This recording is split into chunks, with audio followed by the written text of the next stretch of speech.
Good morning, guys, from one of our last videos here in Lebanon, and I'm very sad about it, but I can tell you that it won't be my last ever. I plan on coming back to make more videos about Lebanon, and I'm working on a larger video about Lebanon that's like a 2 month recap, which will encompass my entire series, my experience. It'll be a bit more of a voiceover mixed in with some of the parts you've seen in previous videos, so I'm hoping in the next couple weeks I'll be able to get that one out. It's going to be a much different style than you guys have seen in the last ones, but it's a very special video to me, and so I'm looking forward to sharing that with you guys. Anyways, I am going to be filming this Q&A in 2 different locations. The reason being is that I am currently in my next country, and I went to finalize the edit that my editor helped me out with, and the first part of it is missing. So I get to re-answer the questions. Now, I'm not too upset about it because talking about Lebanon, thinking about Lebanon some more, I'm always happy to do. So excited to go ahead and jump right in here. These questions actually came from Instagram, like maybe 1 or 2 weeks ago now. I posted on there saying, ask me any questions you guys have about Lebanon, and I'll try and answer every single one of them in a full YouTube video, which is what I'm doing here. So like I said, the first probably, I don't know, 10, 15, 20 minutes of this video are going to be shot here in my hotel room on the other side of the world, and then the second half, or the second 2/3 of the video, is going to be shot back at home on the other side of the world in the United States, where I originally filmed this entire video. So that's why you'll randomly get a cut all of a sudden where I'm here and then there. But yeah, let's go ahead and jump right in it. These questions are not in any specific order. They're literally just how they popped up on my phone. So the first one here from Cynthia GX, what's the price for a COVID test in Lebanon? So obviously with the conversion rates, it fluctuates, but you pay about 150,000 Lebanese lira. So it roughly is between like $7 and $10 depending on what the exchange rate is at the moment. Dima Daher, why did you decide to extend your stay? Well, basically I came to Lebanon for a couple weeks, and very quickly I really enjoyed it, and I met a lot of friends. I was exploring, trying foods. There's a lot in such a small little country, geographically speaking, and so yeah, after 2 weeks I couldn't get enough of it. I was like, I feel like I'm just getting started in Lebanon, so I had to extend this trip and keep going. So from Dima Daher, what surprised you about Lebanon? You know, I think a lot of things did.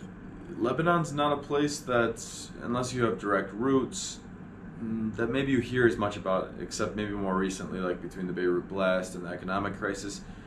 But it's not a place that I've heard that many people, at least from like where I'm from or places I've traveled to in the past. And so I was just so surprised at how much there is to do in a place that should be way more well known to the rest of the world. Like, there is so many great things about this country. Even, I'm saying this even at its worst point in history, in the economic history, the Beirut blast, a lot of the recent things that are happening, and I just could not believe how much there was that I loved about it. So yeah, I think just simply realizing that there's probably, well, it's going to be hard to ever top Lebanon. It's definitely one of my favorite countries now.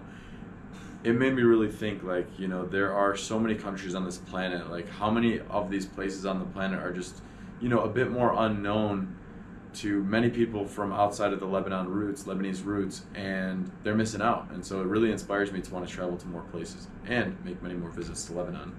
From Adventurous Blondie, did you ever feel unsafe? Not once, ever. And actually, like, I had an epiphany when I was walking down the street in Beirut, probably like at the end of my 2 months there, and it was like pitch black because, you know, unfortunately the power issues, and it was like through a dark alleyway, and I was like, I don't feel even the slightest bit unsafe. And I'm not saying that things don't happen. So once again, this is just my experience. So, you know, in any place in the world, you've got to, you know, stay alert, know your surroundings, you know, let a friend know where you're at. That's just number one important thing. But like, my experience in Lebanon personally was I never had any issues. And yeah, going back to that story I was telling you though, I was walking down this alley and I was like, I feel so safe. And I was like, if I was in New York City or in Chicago or in Los Angeles and I was going down a dark alley, honestly, I'd be so worried, and something could very likely happen because, you know, just it's big cities, and unfortunately you get dodgy people in some of those places. So yeah, I was very happy to say that there wasn't a single time. Really, the only time I felt unsafe was if we were driving at night, like late in the night, because everyone drinks and drives there, which I was pretty bummed out about the Lebanese culture. But, you know, nowhere is perfect in the world. Just hopefully that's not a trend that'll stay forever. Next question, what makes Lebanon for you personally so great that you want to go back? And that's from Fresh Prince of Peanut Butter. honestly, for me, like my travel experiences are the richest, are the best, are the most important to me when I meet people, when I have those direct human connections, when I make friends and, you know, like I meet a shop owner or a business owner and we have a good conversation. Like those things are the most impactful on me. So, you know, it depends on your type of preference when you're traveling around the world, but like I've learned over time, you know, when I first started traveling, I loved going on vacations, the beautiful places, and then, you know, I'm blessed to be able to say this, that I went and filmed a lot of those places, and you know, like I love them too, don't get me wrong, but I find myself thinking about my travel memories, and the ones that stick out to me most are when I had those really strong interpersonal connections, and that's what I had with Lebanon, like immediately from day one. And I think just the fact that I know in the back of my mind it's going through such hard times and I still enjoyed it that much made me really think like, wow, I can only imagine what Lebanon is like when it's thriving too. You know, it's a great group of people and they care about each other. So I like that a lot. Razan Nassar, not a question, just to say you made me fall in love with my country all over again. Thank you, honestly. From the bottom of my heart, like these types of comments mean so much to me. It's inspired me to want to produce so much more content. Like when I came to Lebanon, I was gonna make just a couple videos, and then very quickly I realized that the Lebanese people appreciated the content I was making, and I was also enjoying making the content too, just even more than normal because of all these, you know, personal interactions and great recommendations from Lebanese people, and a lot of things, you know, related to everything I just said. And so, you know, when I hear that people are falling in love with their country again, like that brings me so much joy. So thanks for that message. From Tanya Haney, thank you from Lebanon. Wine glass cheers. Wine glass cheers. Actually, this is just a coffee because it is 10:46 a.m. and so I woke up to finding out that my video wasn't done, so that's why I'm sipping on this one. All right, next question. Why didn't you visit Baalbek? You know, I will say that I just didn't have time. Like 2 months, like you might be like, wow, you could have seen everywhere.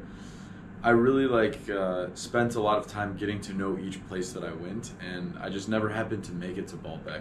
Baalbek's one of them. Zakhle, I want to make it to. Jazin. There's a whole bunch of them. That's Saida that I didn't make it to, and so I'll come back though. That's the good news. Is since I didn't make it to all the places, it gives me even more reason to come back and see you all. Mariam Garabi, what malls did you visit? I don't really think I visited any malls, but I was told I should have, so when I come back, inshallah. Maria Kahale, favorite Leb food? Mine is hummus. And then she sent another one. Oh yeah, never mind, it's minutia. Yep, you got it. Elsa Samra, which city village was your favorite to explore in Lebanon? Whenever people ask me like the favorite question, I'm always like, oh, don't ask me that. And I know it's like people really want to know that, but the problem is at least like my personality, I find things to love about everywhere I go, and so then I might love it for like this reason, whereas I love another place for this reason. And so, you know, like Byblos, I really loved like the ancient history kind of mixed with a slightly modern feel, and like how it's laid out, like a nice comfortable downtown. Patron, it's like a very vibey atmosphere, like a little similar to Byblos, but then it has its own personality as well. June has such a variation from like the old downtown area with like places like Palms to places like Boha, the Sunset Bar to hang out at. And you know, Beirut's got you know, it obviously was more of the pulse of Lebanon before. Now it's in a rough shape, but like, you know, down there, like even still being in Beirut, it's, you know, it's enjoyable to be in Mar Mikhail. It's nice to have Beirut Digital District where I do some work and have a little bit more stability in that area in terms of like consistency, workout routine, those types of things. So I don't know, I find reasons to like a lot of those places. Aden was super cool for mountainous views, so I'm sorry I can't answer his favorite, but hopefully that helps a little bit on describing. Another one from Maria Kahale. Will you ever consider living here sometime in the future? You know, honestly, like my future is interesting because I really don't plan out. I used to, you know, like I used to plan out a lot. Like I wanted to travel full time and become a YouTuber, and now I'm doing what I want to do, and I don't really plan more than just even a couple weeks ahead. And so basically, maybe it's possible I could come live in Lebanon. I really enjoy it. I definitely see myself coming back there for many times throughout my life. But actually living there, like there isn't really anywhere in the world where I'm like, I'll for sure live there actually at this point. Right now I just own a suitcase and a backpack, and I just travel from place to place, and this is home where I'm at right now, which is a hotel. So sometimes it's an Airbnb, and it's just kind of like a fast-paced life, but I definitely love Lebanon, so who knows? Inshallah. All right, Maria Kahale, your top 5 cities in Lebanon. I guess I just kind of answered that in a previous question. Rhonda Castoon, what do you like the most about Lebanon? Well, I think I already answered that. The people. The people have just made the experience, and from the day that I arrived, the welcoming feelings, the messages, the recommendations, the everything, like meeting random people on the street that became good friends, like just so many things like that just made me like love Lebanon. So you'll probably hear me say that like 10 times because I have like similarly worded questions where I'm still kind of answering them, but like, yeah, it's just the people. It's great. Champagne Nalula, have you felt unsafe at some point in specific areas? No, I have heard some of the border areas, which I haven't been, so I'm just going off what I'm being told. Some of the border areas, there can sometimes be more conflicts, which could result into more issues. I mean, keep in mind, Lebanon is going through an economic crisis, so a lot of people are having a hard time even putting food on their plate. So some people are desperate. I personally never experienced someone, you know, that made me feel unsafe, but it's a country. There are all types of people in every country in the world, so it can happen. Just, you know, try and stay in areas where you're maybe with a local or you're with someone that knows where you're at. Just be careful, of course, but, you know, I was, even in this situation, I expected maybe it to be even a little bit more unsafe. And yeah, like all these places I visited, I never felt unsafe. Kasab Catering, is it a good place for a honeymoon? That's an interesting question. Like, let's put the whole economic crisis aside. It's like, I don't know if Lebanon's like, it depends on what you define a honeymoon as, right? Like, I've heard people that want to go to Bora Bora or Maldives for a honeymoon. Is Lebanon like that? No, not at all. I've heard people that want to go like hike a mountain in New Zealand or Australia for a honeymoon because they're more adventurous people and that's their type of thing. Is Lebanon like that? Probably not as much. Like, it just depends. Like, maybe if you're Lebanese and or you're like me and you absolutely love Lebanon and you know you just want to go and spend time there, and there's a lot of good nightlife, there's a lot of nature, there's a lot of different things to do out there. And so if you're looking for more of like an adventurous cultural honeymoon, I think Lebanon would be great for it. But I guess like it just depends on how you define honeymoon. I can't really answer the question. What's your favorite type of minutia? From Maria Kahale. Jibne ou zatar. The cocktail though, and specifically when they mix the thyme and the cheese together and then they cook it on the sage. Ooh, that's making me hungry. All right, we gotta stop talking about it. Joseph Hannah 1, I am from Leb, great video, but next time try to replace Yalabina, Egypt, with something else. Okay, fair point, Joseph. I do say Yalabina a lot in Lebanon, and I'm actually totally aware that it's Egyptian. I just love saying Yalabina because it just rolls off the tongue nicely. But you're right, I gotta change it. Lama Niami, what brought you to Lebanon in the first place? And then the second part of it, so rare to have such amazing people like you. Thank you so much for the amazing videos of our country. Wow, like thank you. Like, they gave me the goosebumps. Like, that's such like a kind comment to say that, and I appreciate that. And you know, I really don't even know what to say to that, but like thank you. That means a lot. What brought you to Lebanon though? Your first part of the question. Yeah, this is such a hard question because I'm not entirely certain. Like, I can't pinpoint exactly how I ended up there, but basically a couple months before I came to Lebanon, I made a list of countries that I was thinking of going to. I made a list of like 8 different countries, and then I like figured out like you know, like the safety index, the climate, best times to visit, interesting things to do. Like I had a whole list of things for these 8 different places. And I narrowed them down from like all those, because ideally I want to go, or not ideally, I plan to go to every country in the world, but right now I'm also trying to go to places that I feel are safe. And then, you know, let's say there's a current country that's very dangerous right now, like I'd consider Afghanistan very dangerous with the current situation going on there. So like I want to visit there, but like not in the short term, like hopefully whenever, you know, whenever things get better there. and it's a safer place to visit, or at least how it was like a year or two ago, somewhat safer. I can't say it was super safe because I don't know personally, but just as an example there, I'm selecting my countries like that. So that's how I created this list. I had in there like Zambia, I had in there South Korea, Lebanon, I can't remember the whole list, but like a bunch of different countries, like not necessarily even near each other, just all over the map, just what I thought would be interesting to go next. And basically, yeah, like it was meant to be that I ended up in Lebanon because I didn't even select Lebanon to go there. So it was about 10 days before I left to Lebanon, and I booked a flight to Zambia. I wanted to go explore some waterfalls there and some of the culture. And so I was booking my flight with my American Airlines points because I've built up some frequent flyer points. And so whenever I do long haul flights from the United States, I try and use my points to basically reduce my costs.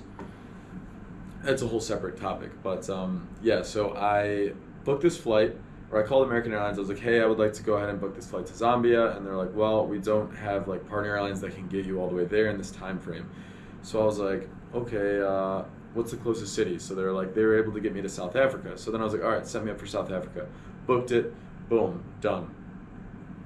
Then later on that same day, I was talking to my buddy Yad, who was actually like, oh, I have a friend in South Africa, and he was basically telling me the situation at that time was quite dangerous in Johannesburg. There was quite a bit of riots, looting, a lot of unrest going on, and so the COVID situation was quite bad, where provinces were basically like locking down. And so I was like, okay, maybe it's not the best idea to go there.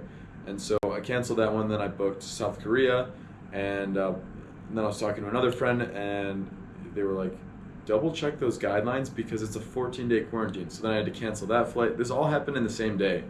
And then I was talking to my buddy Luke, who you've probably seen in a lot of these videos, and I was basically telling him like the countries that I had booked and then the countries that I also still had on my list. And he's like, dude, if you book Lebanon, I would go to Lebanon. Because we both had, unfortunately, these perceptions that Lebanon was super dangerous. And we're like, well, if we can go with like one other person, you know, like each other, we'll feel a bit safer. So I was like, yeah, you're serious?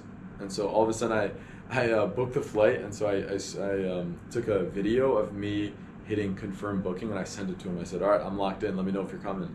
And yeah, that's how like the final moments of coming to Lebanon were decided. But I had like Lebanon in the back of my mind, and I saw like a piece of content from guide.lb that was like going worldwide viral on TikTok, and I was like, this is a sign. Then my buddy Yad also sent me Upton, who you might have seen in some of my content, maybe not on YouTube, but on Instagram if you follow me there. He's another vlogger, and he's been to Lebanon multiple times, an American vlogger, and I watched some of his videos to learn more about the crisis, some of the things going on, because he does a bit more of a reporting approach on finance, economics, things like that. And so I was like, okay, I feel much more comfortable after watching his videos that I like understand the situation a bit more, enough to at least come and, you know, immerse myself a bit more. And so at that point I was like, Yalla Bina, let's do it. Or Yalla. Don't want to get in trouble for saying Yalla Bina again to Lebanese people. So Maria Kahale, oh, you're great with questions, so many.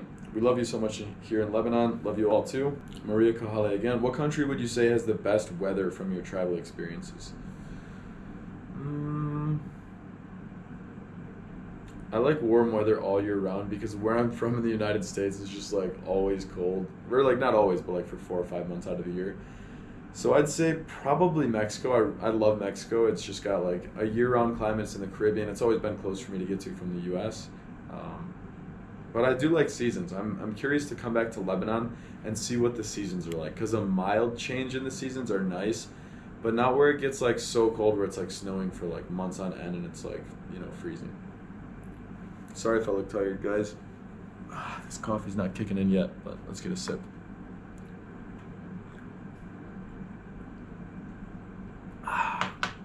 Next question here, Therese Q1. Did you find Lebanon as you expected?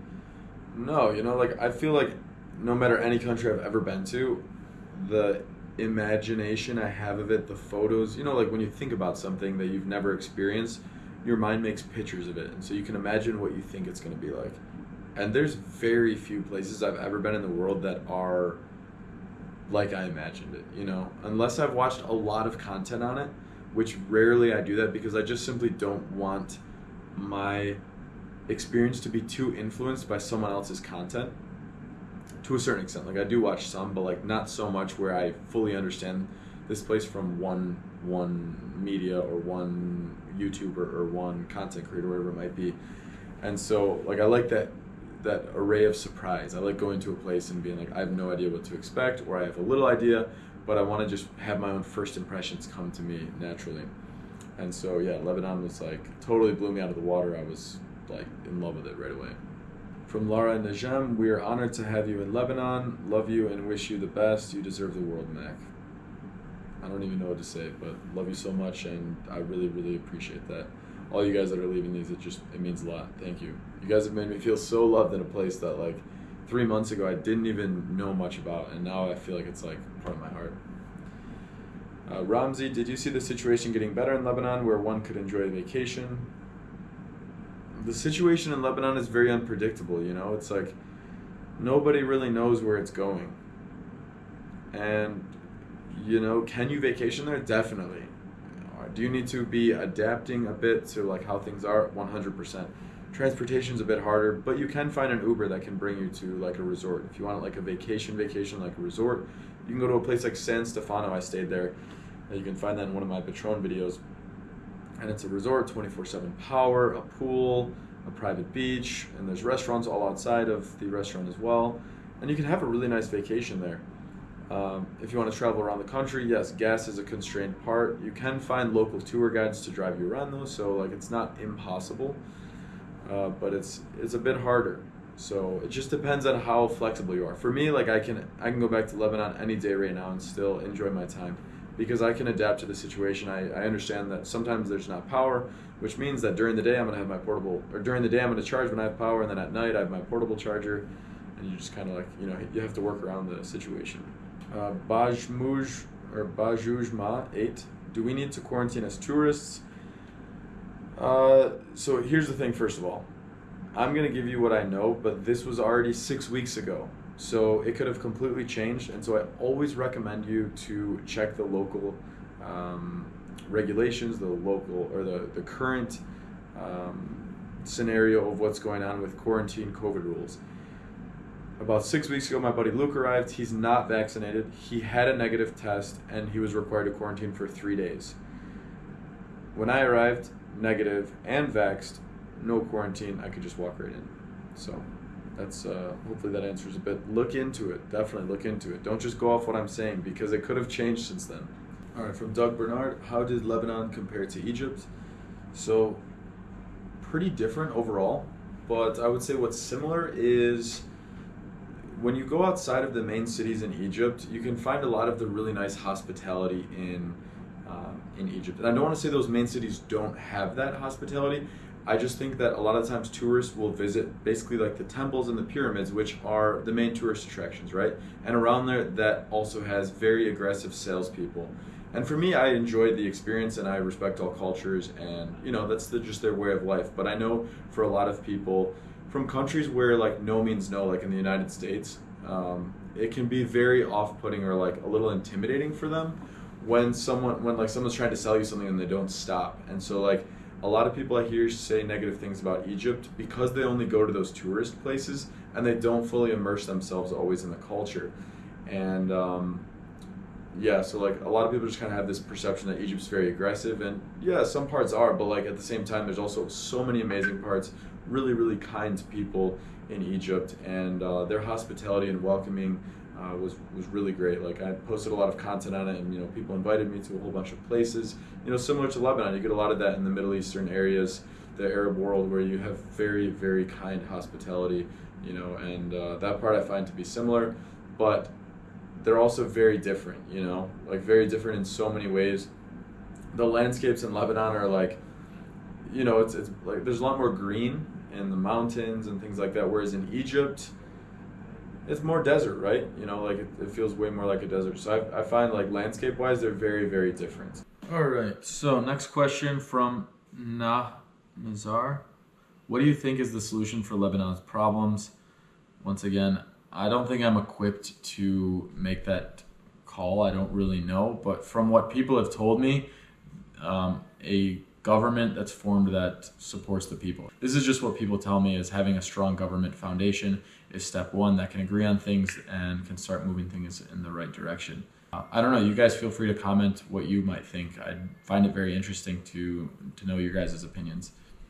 Why did you decide Lebanon out of every country? Well, I'm planning to, and that was from Naha Nazar again. Well, I want to visit every country in the world, and next up was Lebanon. And I explained I kind of answered the question already, so that's probably all I'll say on it. Naha Janazar, sorry, I'm totally butchering that. What did you love, dislike about Lebanon the most? I already kind of talked about what I love, but what did I dislike? I disliked how much people drink and drive, and I heard a lot of people died from doing that. So that's like part of the lawless part that, you know, I'm not really a fan of. You know, accidents happen. You never know when your life's going to be over with. And so, yeah, basically what I was saying with the drinking and driving, it's just very foreign for me to see that. And so I didn't like that part. Nehmi Hasbani, first impression of Lebanon, economic situation, etc. And do you want to come back? Yeah, I mean, my first impression was, I was very sad. I spent my first 5 days walking around Beirut, talking to people, and, you know, people were in very low spirits. I found that in Beirut, you can feel the effects of the crisis the most. You can feel the mental energy from a lot of people. They're very sad, they're very down, a lot of people are very hopeless.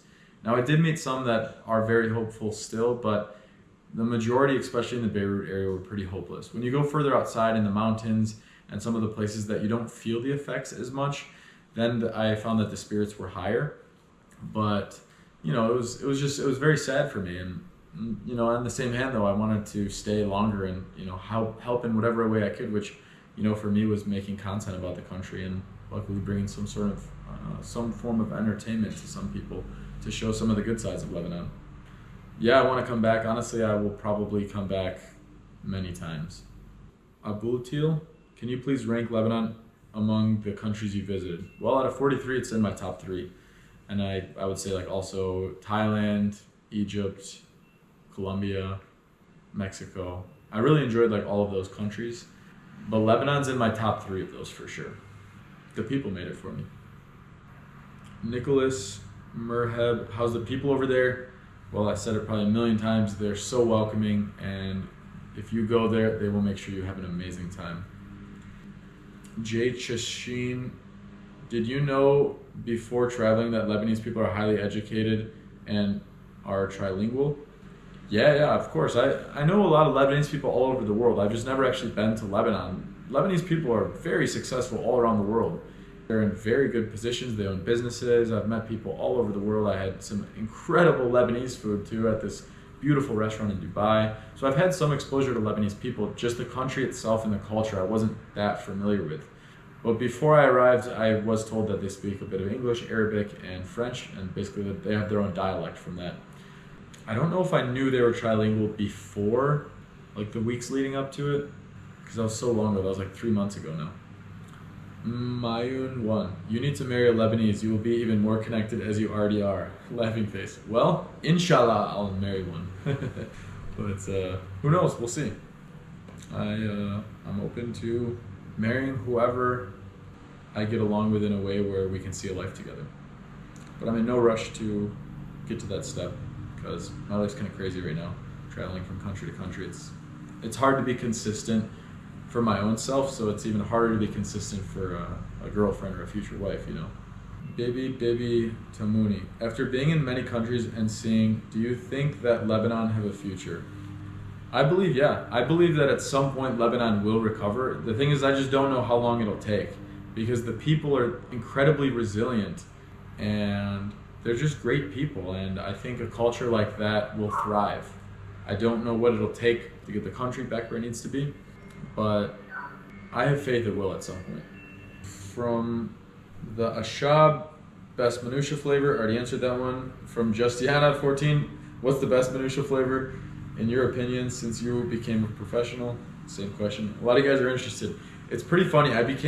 One of the nicknames people called me in Lebanon was Minutia Man. And towards the end, I like kind of rode with it and put it on my Instagram stories. And I had a couple of people that got mad. They're like, you know, there's more to Lebanon than minutia. And I was like, Yes, I know, I love it. That's why I stayed for 2 months. I love the minutia, but I love Lebanon. That's why I stayed so long. But I thought it was funny because minutia is not the only reason I like Lebanon, and you guys all know that. I love everything about it. And I happen to eat minutia almost every day because it's just really good. And I was a pizza lover before, and it's probably the closest thing to pizza in Lebanon. So, Joseph Nader 07, what was your best experience in Lebanon? I'd say meeting my friend Fuad. You know, he is such an incredible person, and he was probably like the biggest assimilator into the Lebanese culture. Like immediately he invited Luke and I over to his family's place, showed us traditional Lebanese food, showed us that hospitality, was just ready to make sure we had an amazing experience. And that wasn't just the first week. He wanted to make sure we had an amazing experience for the 7 weeks we knew him. Yeah, meeting him was was my best experience, and I'm sure Luke would probably say the same thing. He's just a really great guy. Fuad, love you, brother. You're the man. Appreciate you and everything you do.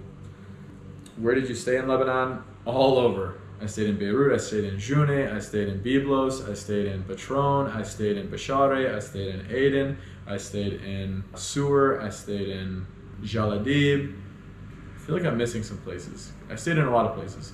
But the second month I stayed in Beirut most of the time, and then I would do maybe like day trips to places because I wanted to have a bit more of a base to be closer to Beirut Digital District, which is where I was like working out of uploading videos and things. Jay Taleb, how do you like the ice cream? Oh, it was so good. I love that part about Lebanon. They stack so many flavors on top, and it's so good. I didn't know that about Lebanon, that like everyone loved ice cream so much. And so I remember getting to June, and I was like right near where the Malik Al Tawuk is, and there was like 6 ice cream shops, and I was like, that is when I realized how much Lebanese people love ice cream, because you need to have ice cream lovers to have that many ice cream shops and not put each other out of business. So it was great. I got ice cream like more than I ever did in my life prior to coming to Lebanon.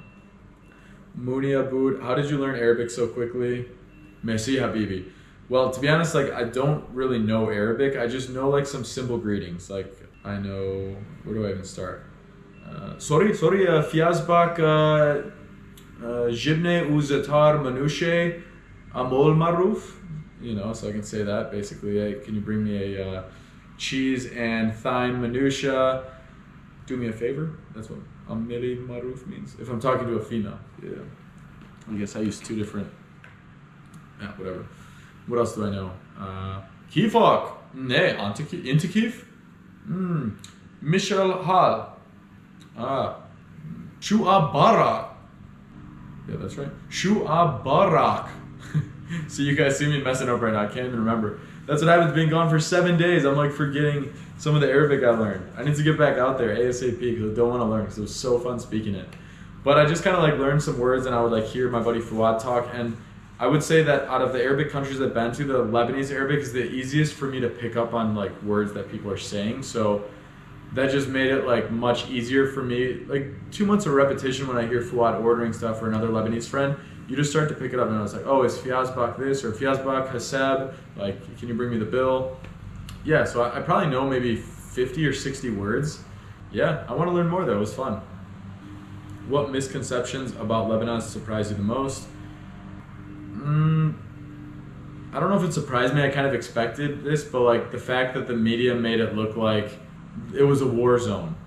And while don't get me wrong, like there are areas where people shoot RPGs in the air on the border. Like usually they're doing that for a ceremony, like a funeral, or they're shooting guns in the air maybe for a wedding or a funeral. So it's just like perceptions versus reality. You could have easily, like when people are shooting in the air, you could make it look like anything you ever wanted to if you're a media company. But like you have to realize that they're doing something cultural some of the times. And I'd say another misconception about Lebanon that surprised me the most was, I'd say a lot of people assume that Lebanon's a desert, and it's far from that. There's actually probably maybe just like a small little town at the furthest part north that I think I was told was a desert. I've never been there. But like there's beautiful landscapes, there's waterfalls, there's, you've got the beach, the coastline, like there's so much. And so I can't remember if I thought that, but I know I had heard people think that in the past. I think my buddy Yad went to Lebanon quite a while ago, so I kind of had somewhat of an idea, and he told me some stories. But like I guess it was still a bit of a misconception because I didn't really know, because I never had actually looked at a map to identify directly where it is to kind of get a better idea of desert versus like a very beautiful set of mountainous and beach landscapes. Next one here is from Ahmed SL. Thank you for visiting us and thank you for spreading the good image about our country. That's a pleasure. Once again, I appreciate you dropping the message. Layla Morkos, did you visit Ghabat El Ozer Akar, the largest forest in Lebanon? No, that sounds beautiful though. The only forest I made it to was up to the cedars in Bishare, which were stunning. Those trees are like thousands of years old. But hopefully during my next visit to Lebanon, I'll be able to visit this spot. Top things you loved when in Lebanon: food, historic places, activities, music, city, from these categories. Let's see, food, I loved manusha, I loved sujouk, hummus was good. I sadly didn't like the hummus as much after I got food poisoning. I don't think I got the hummus from food poisoning, but I want to say I had fattoush and hummus at the Belazir Hotel. Sorry, I gotta tell you, I gotta call you guys out, Belazir. That's where I got sick from. And so ever since I had food poisoning, even though it wasn't necessarily from hummus, but it was in my system when I was regurgitating, now I didn't like it as much, but when I first arrived, the hummus was so good. But I'd say I loved, oh, I almost forgot, shawarma, tawouk, like going to Restaurant Joseph was so good. That was the best shawarma I've ever had. Also going to Mano and having the sujouk shawarma. Sad I didn't have that until like my last 2 days there, so I only got to try it once, but when I go back, I'll definitely have it. Activities, yeah, I think the nightlife I really loved about Lebanon. There were so many like fun parties, sunset bars, like they know how to party in Lebanon. And that was something that I never really realized. And I wish I would have, otherwise I probably would have made it to Beirut like 2 years ago when the nightlife was popping. Music, yeah, I love the music they play in Lebanon. I personally love a lot of house music. So I guess Lebanese people love a lot of techno. I like more of the house side, like Avicii with vocals. So when they mix a bit of that with some Ya Habibi, I like a mix of all that. So it made a fun experience at the clubs. Learned some dance moves. Yeah, I won't even show you anymore. Too embarrassing. All right, so next one here from Mr. Cayman Vlogs. What are the requirements to travel Lebanon? PCR test negative. So I kind of already said that. It's visa on arrival, at least for an American and an Australian. You get a 30-day visa on arrival. They stamp you. They ask you why you're coming into the country. And then you need to have your negative PCR test. But as I mentioned earlier in this video, if you aren't vaxxed and you show a negative, I think you still need to quarantine for 3 days. That's as of now. So check the local regulations before you come, though, or the current regulations before you come. Brooke Eunice, what do you think about Lebanon and why you love this country that much? To be honest, I kind of already answered this question, so I'm gonna skip it. Cosmos444, how was the jet lag traveling from the USA? Not bad, at least for me, the way jet lag works for me, like when I fly to Lebanon, like from that side of the world, so I'll go forward in time, usually I'm able to sleep on the plane and I'm not that jet lagged. The thing is, when I landed in Lebanon, it was like 3:30 a.m. because my flight from Chicago to Amman, Jordan was delayed 8 hours. So that's what actually screwed up my sleep schedule. It wasn't the jet lag. And then when I got to my apartment, there wasn't power and it was probably 40 Celsius inside of there, or like 100 something degrees. And so I couldn't sleep. I slept on the floor in the patio the first night I got to Lebanon because it was so hot. It was a funny welcoming in, but I was ready to go with the flow. When I flew back from Lebanon, it's been about a week since I've been back, and I am now just like adjusted to the time, so it was much harder on the way back. Odom90, is it safe to travel from the airport to Beirut City Center? Yeah, I did it multiple times, dropped friends off at the airport, never had any issues. It's pretty much a straight shot to and from the city. I did it both during the day, I did it in the middle of the night when all the power was out in the city and it was pitch black, and there was never once that I felt concerned. Ruwaya Ahmed, no question, just a huge thank you for showing Lebanon to the world, especially in times like these. Heart, thank you. I hope to show more of it soon. Robin Namor, what was the thing you were least expecting to encounter in Lebanon? I honestly just had no idea that I was going to love it so much. I was totally caught off guard that it was going to mean so much to me and that I'd want to spend so much time. Like, I've never before Lebanon stayed in a place for more than 1 month. Now, like Mexico, I went for 1 month earlier last year, and then earlier this year I was there for a month, but I'd never stayed consecutively more than a month. I just wanted to move on to the next place, whereas Lebanon, I was entertaining those 2 months, and I was actually sad to leave, but I had some commitments in the US, that's why I had to leave. Otherwise, I probably would have stayed another few weeks. Robin Namor, we all know you love manusha. What is your second favorite Lebanese dish? Shawarma. But honestly, I might even like shawarma more than manusha. But manusha I just eat more frequently because shawarma is probably a bit unhealthy. Zainab FX, as a woman traveling alone to Lebanon, is it safe? I'm not a woman, so I can't answer this as well as a woman could, but from my experience, females, women, they're out every night down in Beirut. They're exploring all the cities I've been to. They're walking around alone. I don't ever see them have any issues. But, once again, I can't speak of firsthand. There wasn't a time as a male that I ever felt unsafe. Obviously, females, a lot of times will get hit on in cultures around the world more often than men.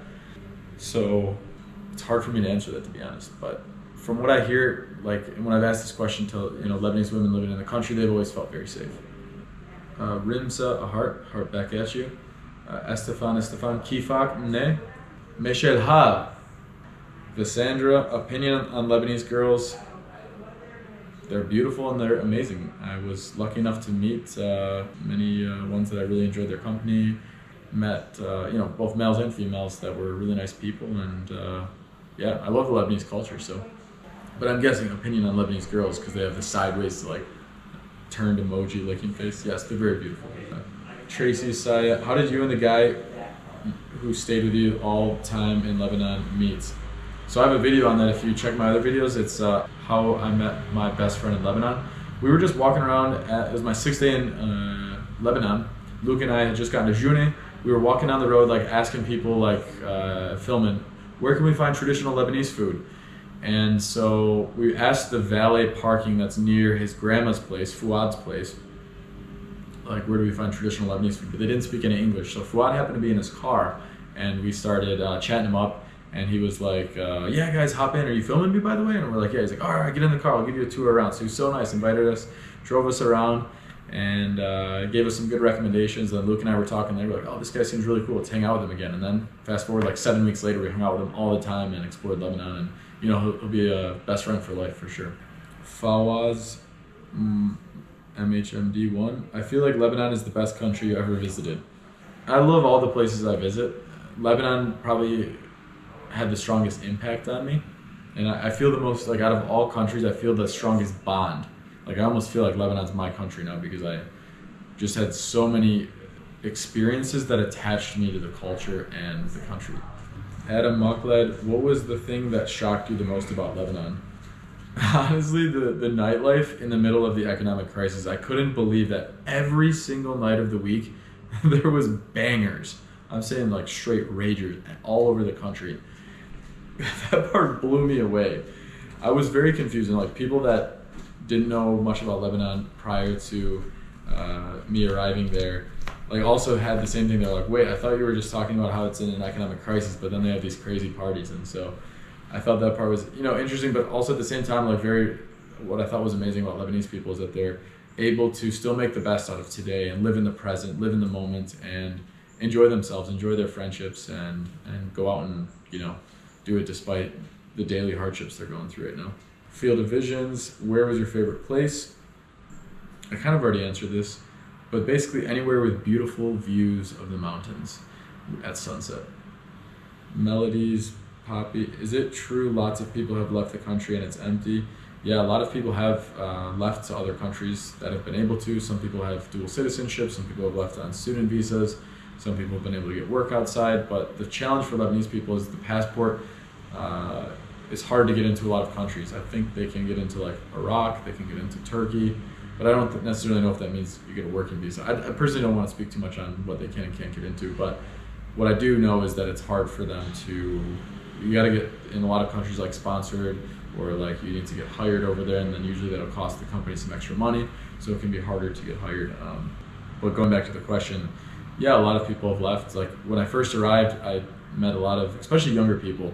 I heard a lot of younger people say, there's not a future for me in Lebanon, I gotta get out of here.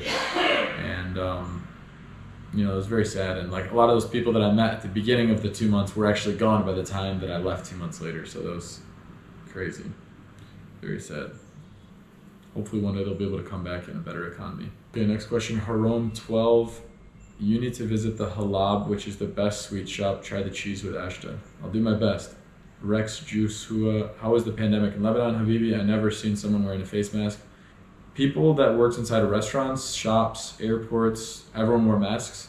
Rarely did I have to wear a mask. Maybe in Ubers sometimes. I personally wasn't as concerned because I'm vaxxed, I've already had COVID, so like my likelihood of getting it is very small. I would see either like very old people or people probably like 25 and younger were the people that I saw wearing masks most frequently. So you do get some people that still just wear them just walking down the road, but not too many. I mean, Lebanon, I think it's fair to say, has a lot of other issues that's very pressing on people's daily lives, and I think that causes them to not be as affected by the pandemic as some of the other countries. They're still affected because it's a virus, but it's not their focus necessarily to like put so much power into controlling the coronavirus, where they have a lot of other things that they need to put their resources on right now, if that makes sense.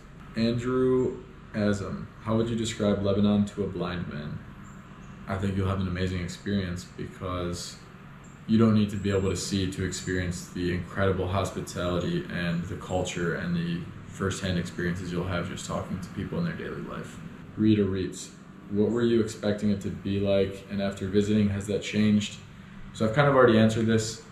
I didn't really know what to expect. Like I watched a couple videos and I saw some beautiful landscapes, some cool nightlife. So I had like a very small idea, but then I saw like what the media was saying that was pretty crazy. So I really had no idea what I was getting myself into.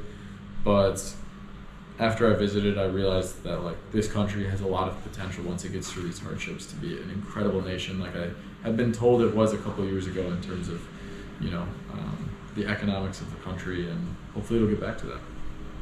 Amanda Ula 08, go to Balaman Monastery just before Tripoli. I lived there for 5 years, history plus views, I would love to. I made it up to Tripoli, but I didn't explore Tripoli. I went to Rabbit Island, so I actually haven't explored anywhere around Tripoli. When I go back, inshallah, I'll be able to. Hybex Maroon, how did you fuel your car? When I was in Beirut, I took a lot of Ubers. Before we met Fuad, I basically walked around Beirut. I put on like 20 to 30, maybe even 40 kilometers per day. Once we met Fuad was nice enough to drive us around, and he'd wake up pretty early and get gas from the gas stations, wait in line. And so we just try to be efficient with our fuel, and if we wanted to go to another city, we would try and drive straight there and not travel around too much.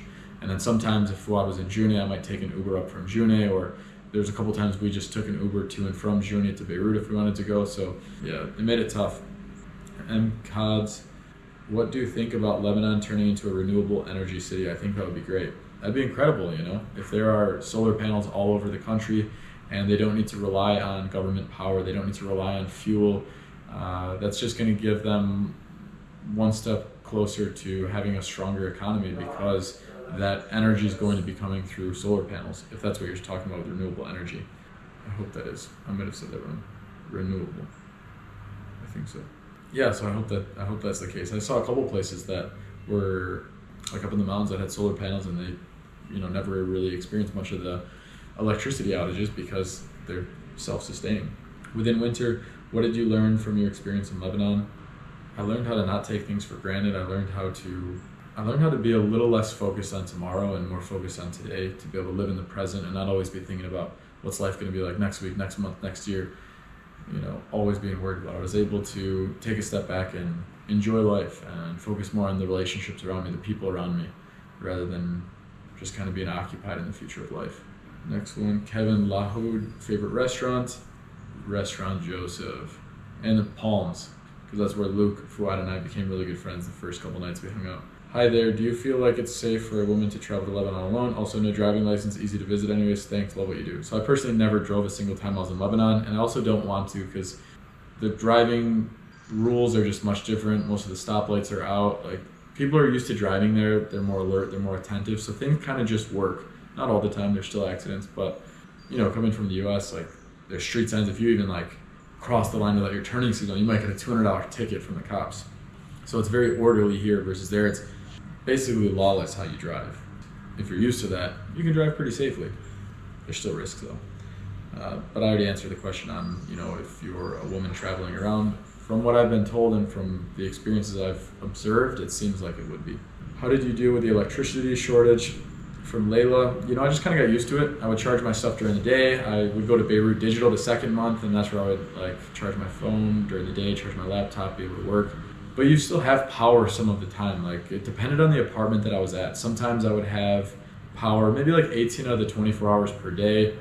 But it would maybe come off in the middle of the night, and that part would suck when it was super, super hot out, because you wouldn't really be able to sleep. So it kind of varied, but I just got used to it. It was funny when I first arrived, like the power would go off in a restaurant and I'd be like, whoa, what's going on here?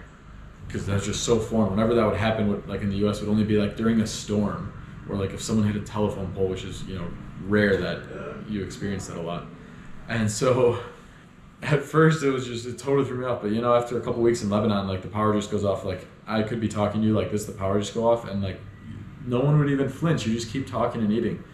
And so you just kind of adapt. And for me, I want to understand what people are living like there. And so not everyone necessarily is going to adapt the way I did, but for me, I wanted to understand it more. And so living in those conditions, I just learned how to adapt like the Lebanese people did. If you know the power's turned off at 12, you better get your teeth brushed.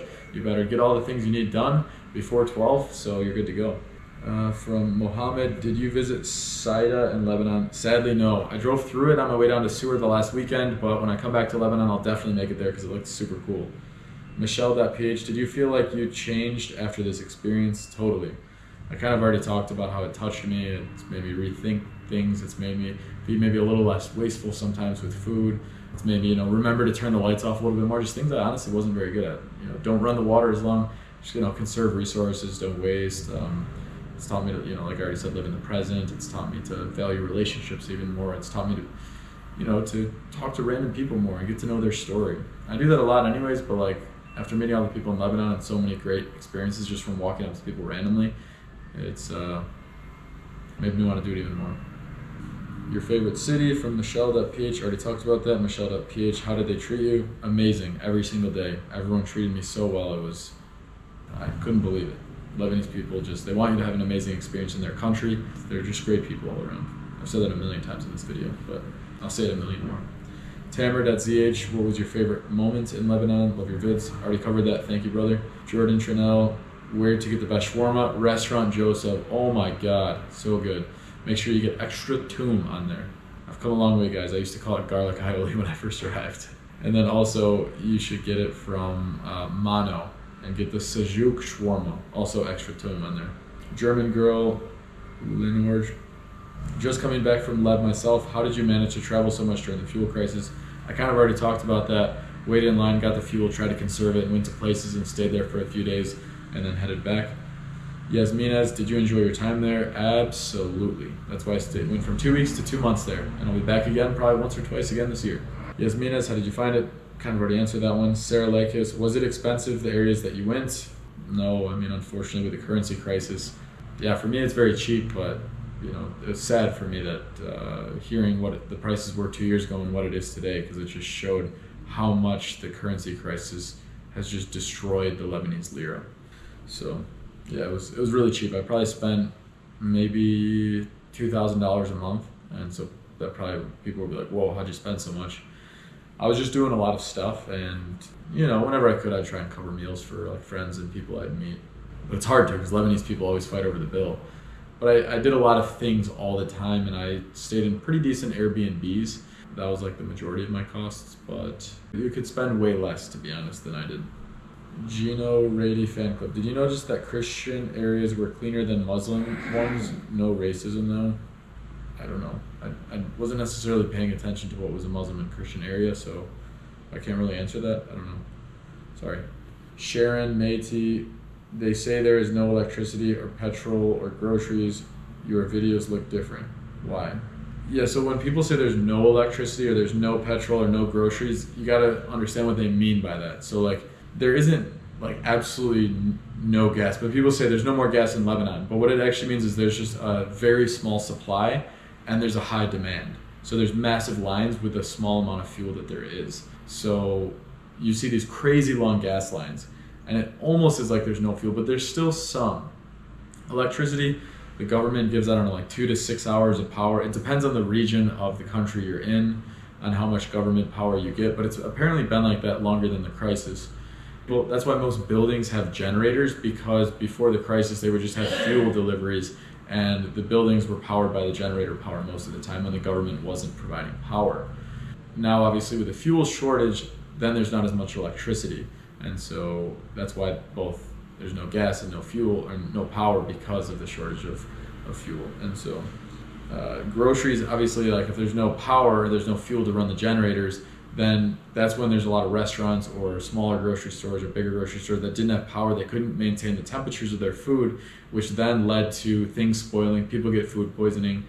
I think in a lot of cases, I'm sure a lot of restaurants were like maybe unsure whether or not they should toss the food out because it's an economic crisis. You don't want to just be tossing all this waste food. You're probably hoping that it stayed at temperature, but sometimes it's hard to tell. Yeah, honestly, it's close to like no power. It's close to no electricity, but there is some. There was places like Aden that had power all the time because it had like a private fuel company and somehow they got extra fuel. I don't know the details of it.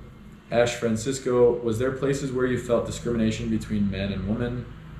I don't think so. It seemed like people were treated pretty well throughout the country. I never really saw anything. The only conflicts that I never really saw that much in person, but I saw them on like in the media or on Instagram or a video that went viral, would be gas station fights, because people would be waiting in line for hours. People are already in like a very tough situation. They don't have as much money as they did 2 years ago. They barely have any money, trying to make ends meet, and then they're in these long lines, and then there's no more gas if like that gas station runs out, and so they're just heated, and sometimes guns have been pulled out. But that hasn't been in any areas that I've been where guns have been pulled out, but usually it's, from what I've been told, it's been related to like high levels of frustration, and maybe there's people have told me there's like political parties involved, and so once again, I'm not going to touch on that because I'm not informed on it, but those are usually like the conflicts you get. It's not really about a man and woman discrimination. Ash Francisco, did you expect Lebanese people to be cool-minded? Yeah, definitely. I mean, like I said earlier in this video, I met a lot of Lebanese people all around the world, and they're brilliant, all the ones that I've met, and they all have been, just doing crazy cool things. So I expected the culture was going to be awesome. I just had no idea what the country would be like. All right, we're down to our last 4 questions here. Danielle Crady, I hope you had fun in our beautiful country, a Lebanese fan. Thank you so much. Rakan Adra, I wish I knew you in Lebanon. We had to invite you to our house to feed you the real Lebanese food that is served at Mountain. Yeah, that was an amazing part. Lebanese people, I had so many people invite me into their households. Unfortunately, I wasn't able to go to all of them or even like 1% of them, but the ones that I was able to make it to, it was a really special experience to meet their families, to see the bonds between children and parents in Lebanon. People are very close there. They spend a lot of time with each other. A lot of them live with their parents until they're much older, and it's normalized. Whereas in the US, I feel like sometimes people will give someone a hard time if they're still living with their parents above a certain age. Whereas like in South America, in Lebanon, and some other countries, it's normalized to do that. So the family bond is a really beautiful thing over there. Ibrahim NKB, bro, I invited you to dinner, but you didn't came. I emailed you when you were in Lebanon. Sorry, man. I literally, in the time I was in Lebanon, humbly speaking, I probably got over 10, maybe 15,000 messages from people and recommendations, invites. And so a lot of them I didn't even have the chance to read because it was so many, and I'm very grateful for each and every one. But just know I wouldn't have been able to create all this content if I was replying to every single person. But I do reply to at least 100 people a day. So if you send me another message, it'll resurface up to the top. So maybe just try and resend another one. And if I come across it, I'll do my best to respond. But sorry we didn't get to meet. Hopefully, inshallah, we can in the future. Fatima Noraddin, will you ever come back to Lebanon, or was it a once-in-a-lifetime experience? It's a good last question. I will definitely be back to Lebanon. Probably at the time this video posts, mid-October, I'll probably be actually back in Lebanon for a few days. I won't be staying as long as I was the first 2 months, but I plan on coming back a couple times. I'll be in the Middle East for a while, so I wouldn't be surprised if I made Lebanon like my base, where maybe I'd come back for a week at a time there, work out of Beirut, see some friends, because I have a pretty large friends group over in Lebanon that I really enjoy their company, and so if I can get back there easy and have it as a base, I'll come back as often as I can. So yeah, guys, thanks for all those questions. That was a lot of them. That was probably what's 1, 2, 3, 4, yeah, like 70 questions, 70 that I tried to respond to all of them. So thanks so much for all of them. I hope this was insightful for you. Super long. So thanks for all of you guys that stayed all the way till the end of this video. And if you want to see more videos like this one, or videos all around the world, I'm going to have so many coming out over the next couple months. I'm planning to daily vlog for the rest of this year, so you can expect to see a lot more tomorrow at this time. So thanks so much, guys, once again. And if you can smash that like button, it helps so much. And if you want to see more videos, once again, hit that subscribe button if you're not already subscribed, and I'll see you guys next time.